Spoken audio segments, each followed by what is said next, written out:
สบายดีทุกคนสิมาอัปเดตอันว่านงาสร้างตัวที่ว่ามันออกดอกแล้วหั่นน่ะทุกคนที่ค่อยเอาให้เบิ่งคลิปก่อนๆหั่นน่ะเนาะที่ว่ามันแตกกิ่งอันนี้หั่นนะมันออกดอกแล้วมันจะบ่แตกกิ่งอันนี้ตัวนี้มันค่อยหลิดออกไป3เนาะเขาเอาไว้4กิ่งเนาะ1 2 3 4แต่ว่านี่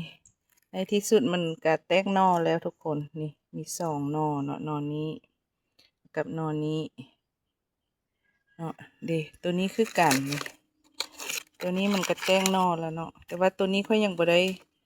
ด้รีดเอากิ่งมันไปสำเทื่อเพราะว่าค่อยยังบ่มีเวลาแต่ว่าตัวนี้ออกหลายทุกคน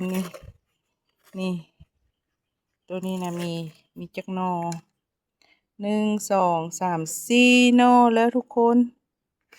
4หน่อแล้วนี่อันนี้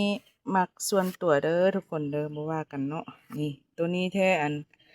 ตัวนี้มันยังบ่สุดเนาะนี่ตัวนี้มันก็สิยังสิแตกกิ่งอยู่เพราะว่าดอกมันยังบ่ทันเกิดตัวนี้เนาะถ้าสมมุติมันเกิดดอกแล้วมันก็สิสุดแล้วมันก็สิบ่แตกกิ่งอันนี้เนาะแตกกิ่งแตกงานี่นะแล้วเฮาก็สิสามารถรีดเอากิ่งมันนี่ไปส่ำนี่ตัวค่อยส่ำไว้นี่ดิตัวนี้ส่ำกิ่งไว้ได้นี่เบิ่งแม่ออกแม่แพรลูกเต็มเลยทุกคนเอาส่ำกิ่งนี่จะแตกหน่อหลายเนาะถ้าสมมุติเฮาปลูกไว้มันแตกหน่อมันก็สิบ่หลายถ้าส่ำกิ่งนี่พี่เต็มโถเลยทุกคนนี่ลายโถอยู่ค่อยส่ำกิ่งเนาะตัวนี้ก็มึงดูโถทางไหนนี่ออกแล้วบ่แตกหน่อแล้วบ่โถนี้ก็ยังบ่เนาะแต่ว่า3-4โถอยู่นี่เนาะโถนี้กับโถนี้เนาะโถทางไหนนี่ตัวนี้แล้วกับตัวนี้เนาะมันสุดแล้วนะมันจะบ่แตกกิ่งแล้วกับตัวนี้เนาะตัวนี้ฮู้ว่ามันค่อยริดออกไป3แล้วไป3กิ่งไว้ให้มันแตกหน่อให้มันแตกกิ่งแตกหน่อออกอันนี้ก็เน่าแล้วเนาะว่านงาสร้างนี่เลี้ยงง่ายที่สุดทุกคนตัวที่ค่อยเอาออกไปส่ำค่อยเอาออกมาส่ำไว้นี่เดี๋ยวจังน้อยมันก็แตกกิ่งแตกลูกออกเต็มเลยนี่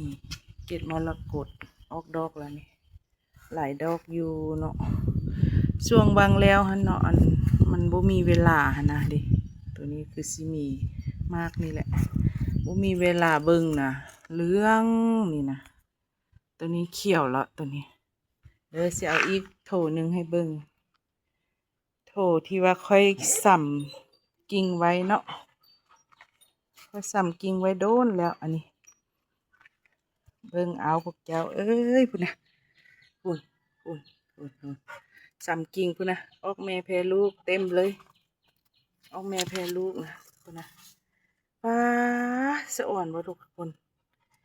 แตกว่าพุ่นนะส่งตัวนี้ก็ได้นี่จอมยุง จอมยุงส่งตัวสะอ่อนน้ำค่อยบ่ทุกคนพุ่นนะออกเต็มโถเลยนอนน้อยนอนใหญ่นี่อันนี้